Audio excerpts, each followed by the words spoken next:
Si Yusek Bernardo ang tumulong sa akin para may talaga ako bilang district engineer sa Bulacan First DO noong 2019, panahon ng Secretary ng DPWH si Secretary Mark Villar. Nung panahon na yun, ang tanda ko po, Undersecretary for Operations sa Visayas, si Yusek Bernardo. Taong 2022, na magsimulang magbaba ng pondo sa aking DO, si Yusek Bernardo, ang kasunduan ay 25% para sa proponent.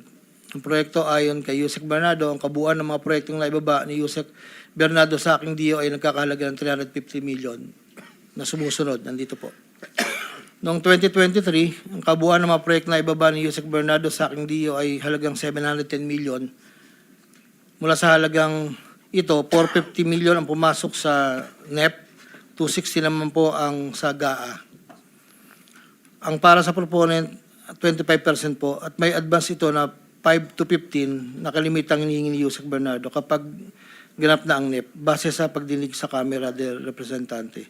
Samantala, ang pondong na BICAM ay may advance payment na 5 to 10 na kalimitang hinihingi matapos ang deliberasyon ng BICAM at ang balansa ay babayaran pagbuo paglabas ng GAA. Ang detalye ng mga proyekto ay nandito po.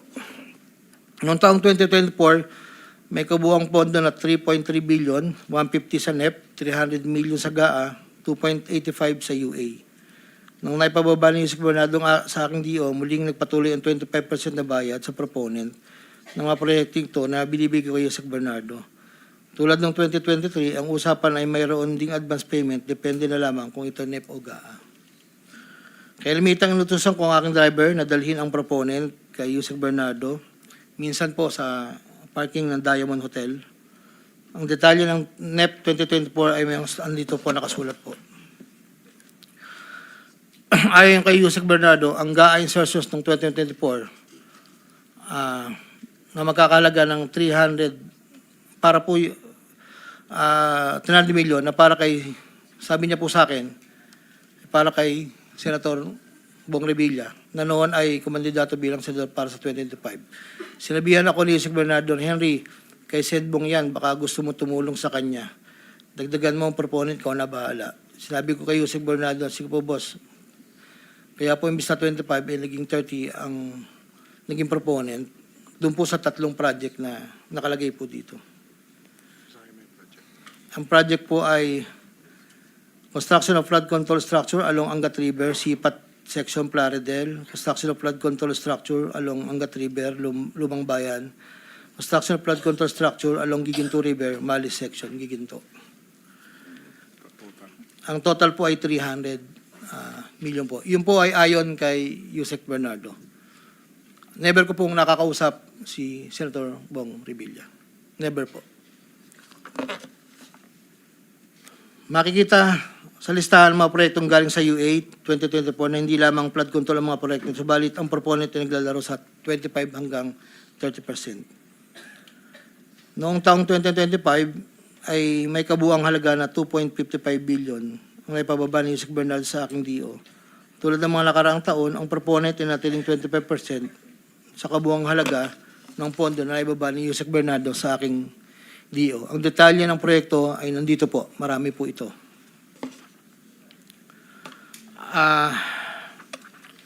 Taong 2022, yun nga po, nabanggit ko kanina, humiling si Senator Joel Villanueva ng proyektong multipurpose building, ikakalaga ng 1.5B. Sa halagang 1.5B ay 600 million lamang ang napagbigyan na pondo para sa multipurpose building. Hindi po ito napagbigyan, kaya napilitan kaming gumawa ng paraan ni Yusek Bernardo. Hindi humingi ng partikular na proyekto o porsyento si Senator Joel, pero inutos ni Yusek Bernardo na bigyan na lamang ng proyekto na may katumbas na 150 million na proponent. Dahil dito, nabigyan si Senator Joel ng proyektong unprogrammed operations ng 2023, nagkakalaga ng 600 million na pawang mga flood control ng mga proyekto at kung saan susumahin na 25% ng proponent ay may halaga na 150 million. Hindi alam ni Senator Joel na flood control ang mga proyektong nailan sa kanya dahil ang aking pagkakalam ay ayaw po ni Senator Joel ang project na flood control. Ang halagang 150 million dila ko sa rest house sa Barangay Igulot, Bukay, Bulacan na iniiwan ko po sa tao niya na ang nagangalan lang pong Peng. Sinabi ko kay Peng na pakibigay na lang kay boss, tulong lamang yan para sa future na plano niya. Hindi po nila alam na doon galing yon sa flood control. Matapos po na hindi na po kami nagkausap. Sa kay Senator Jinggoy naman po, sa pagkakatanda ko, nasa 2024 budget hearing kami sa Senado. Kasama ko si Yusek Bernardo. Sa pagitan ng alas 9 hanggang alas 10 ng gabi, habang kami naghihintay, tinanong ako ni Yusek Bernardo kung meron pa akong gustong lagyan at meron pang available na 355 si SJE. Ayon po kay Yusek Bernardo. Sabi ko po, boss, meron naman. Sagot ni Yusek Bernardo sa akin na ipasok ko agad sa kanyang listahan ng oras na yon. Agad-agad po akong nagpagawa ng listahan sa staff ko at sa loob ng 10 to 15 minutes, pinasa ko na po ang listahan kay Yusek Bernardo. Ito po ang listahan ng mga proyekto na banggit. Ito po ay puro pumping station po with floodgates. Ito po ay phase 3. Dahil may nauna na pong phase 1, phase 2. Ito po ay 7 project. Meron pong 360 million, isang 45, isang 50, dalawang 40 million na may kabuang 355. Ang proponent po nito ay 25% at binigay ko yung Yusek Bernardo kasama ang may iba pang proponent ng mga pondong binaba niya sa akin para sa taong 2025. Wala po akong direktang transaksyon o direktang pakipag-ugnayan kay Senator Jinggoy. Pangapat, Congressman Elsaldi ko. Noong August 20 o September 2021, nagkakilala kami ni Congressman Saldico sa isang pagtitipon meeting sa Shangri-La, Bonifacio. Doon ay napag-usapan namin ang plano ni Kong Saldi na sumubok na magbaba ng pondo papunta sa aking distrito para sa iba't ibang proyekto.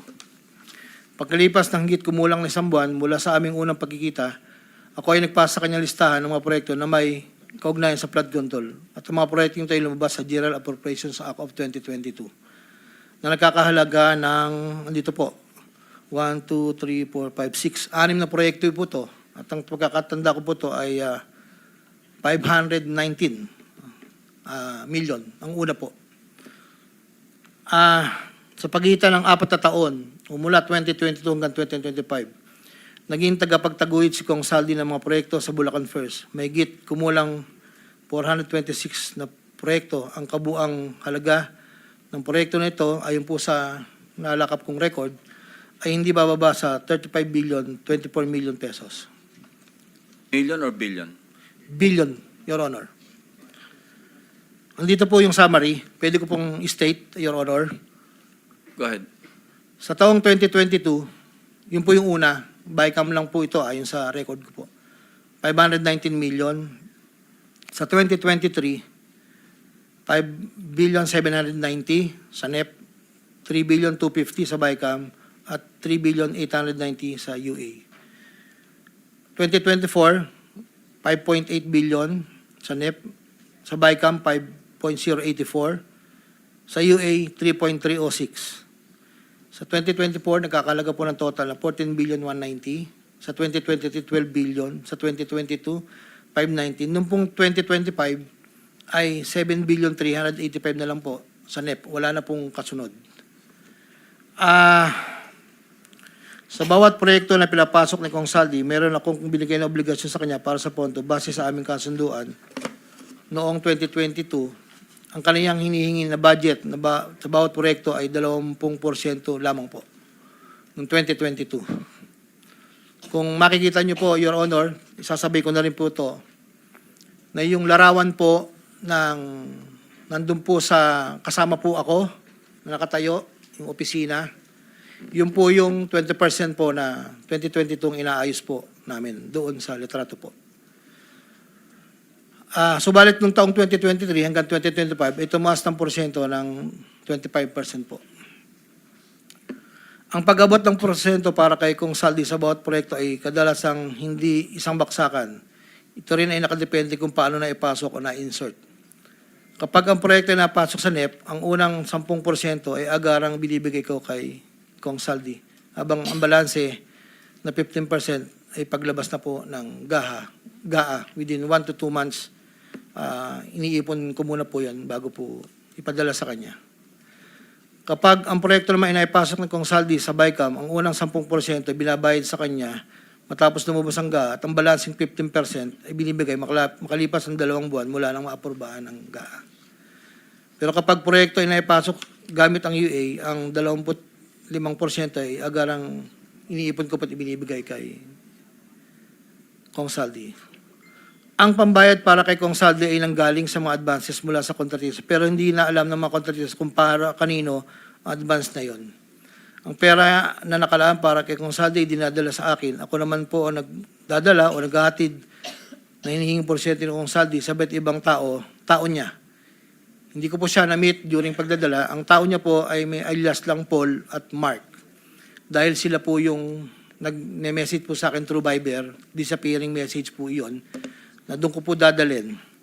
May isa o 2 beses na dinala ko sa parking lot ng Shangri-La Hotel, Bonifacio Global City, ang porsyento ni Kong Saldi. Paminsan-minsan man, inahatid ko ito sa kanyang bahay sa Ladybug Street, Valle Verde 6, Pasig City. Mula Ortigas po, kakaliwa ka, stoplight, may gate kakanan, kakaliwa, kakanan, makikita na po yung bahay. Minsan po, inuutos ko lang po, minsan po ako po ang nagbababa. May tao lang pong tatanggap, tapos po, iiwalan ko na po. Dinagdag ko na dahil lumulobo ang pondo ng Bulacan, napag-usapan namin kong Saldi na kung meron akong pwedeng mapagbabaan sa iba't ibang district engineering office. Nang dahil dito, noong 2020 hanggang 2025, nagbaba si Kong Saldi sa sumusunod. Bulacan 2nd, 573 million. Tarlac 1st, 2023, 1.350. Sa 2024, sa UA, 1.650. Tarlac 2nd, 925. Tapos 2024, 1.025 billion. Pampanga, sa 2023, 1.125 billion. 2024, 75 million lang po. Wala pong alam yung mga tao doon na DE. Ako lang po ang kausap nila. Hindi po alam nila yun ay kay Kong Saldi. Dahil ako lang po, hindi ko po pwedeng sabihin kung saan nanggagaling. Ito po, ang mga iba naman pong nagbababa ay nakilala ko ang kumpanyang Partstar. Ngunit kahit pamilyar ako sa Partstar, hindi ko kilala ang may-ari nito. Naging tauhan ng Partstar ang kilala ko na MK. Na-meet ko po siya sa district. Meron po siyang project na isang tulay na inabutan ko before. Sa pagkakalam ko, si MK ay anak ng may-ari ng Partstar. Nagkaroon ng pagkakataon ng 2020 na lumapit sa akin si MK na Partstar na nakiusap na humingi ng listahan para sa flood control. Ayon kay plano raw nilang lakarin ng pondo para sa mga flood control projects. Ako'y nagbigay sa kanyang listahan at nalumabas naman po ito sa GA at UA. Kinaklaro ko na wala akong alam o personal knowledge kung paano nakuha ng Partstar ang pondo at kung sino ang kausap nila para masiguro ang pagkuha ng pondo. Hindi po ako knowledgeable doon. Basta nagbibigay lang po ako ng listahan. Ang proyektong iginawan sa Partstar ay pinunduan mula sa National Expenditure Program at papondong itilakda ng bicameral conference. Ayon po sa record. Ito pa po, meron pong 2022, si Commissioner Mario Lipana po ay nanghingi rin po sa akin ng listahan. Taong 2023, nakapagbaba po siya sa UA ng 500 million. 2024, 400 million. 2025, 500 million.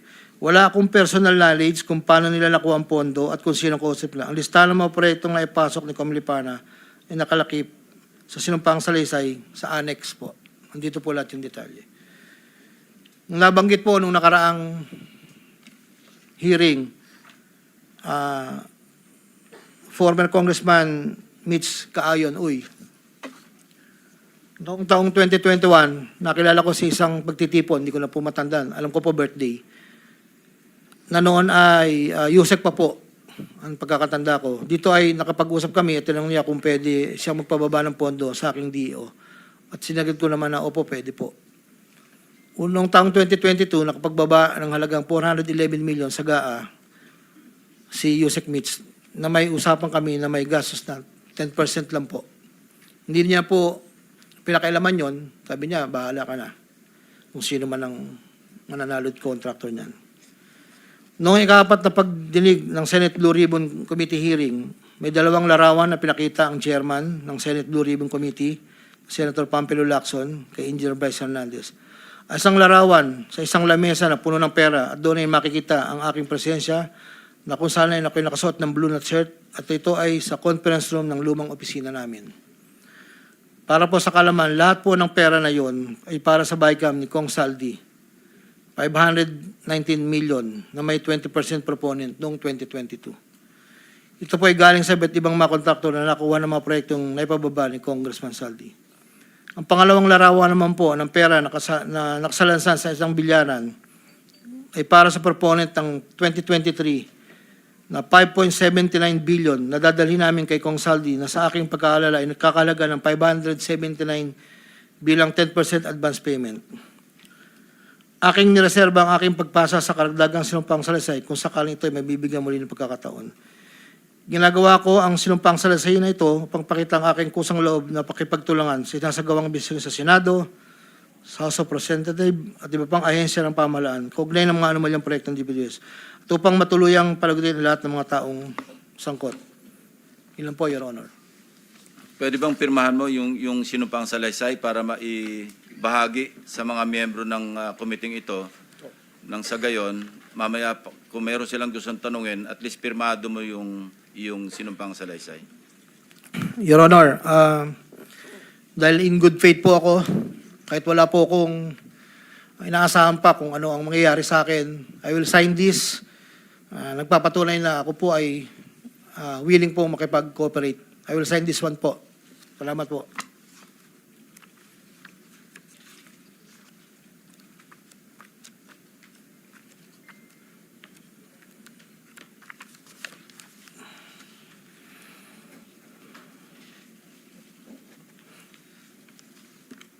While he is signing, Secretary Remulla, I understand you have a manifestation to make before the committee.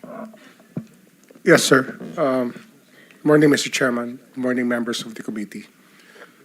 Due to the gravity of the allegations in the affidavit and it being a sworn statement, I believe that this will be very helpful to the Department of Justice and